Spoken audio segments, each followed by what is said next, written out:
কিসে রিজিক বাড়ে, কি করলে রিজিকে ভরপুর বারাকা হয়, রিজিকের চাবিকা ঠিক কোথায়, কোন পথে চললে রিজিকে ভরপুর বারাকা হবে, আমার জীবনে বরকত নেমে আসবে রিজিকে, এটা জানতে মনে যাচ্ছে না আমাদের?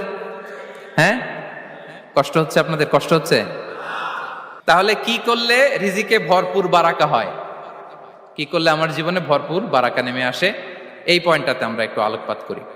যেসব কাজ করলে আমাদের জীবনে রিজিকে আসমানি বারাকা নেমে আসবে, আমাদের রিজিকে আসমানি বারাকা নেমে আসুক, আমরা চাই কি চাই না? সবাই আমরা চাই নিশ্চয়ই। যে কাজ করলে রিজিকে আসমানি বারাকা আসে, এর এক নম্বর হচ্ছে তাকওয়াল্লাহ, আল্লাহর ভয়।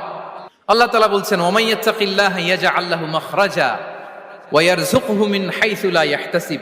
যে আল্লাহকে ভয় করে, যে আল্লাহ সচেতন, আল্লাহ তাকে মাখরাজ, মাখরাজ মানে কি জানেন? ওই যে এক্সিট লেখা না এদিকে, এই এক্সিটকে আরবিতে বলে মাখরাজ, মানে কোথাও আটকাবেন না, বের হওয়ার রাস্তা আছে, কোথাও আটকাবেন না, বের হওয়ার রাস্তা আল্লাহ তাআলা অ্যারেঞ্জ করে দিবেন। You will have the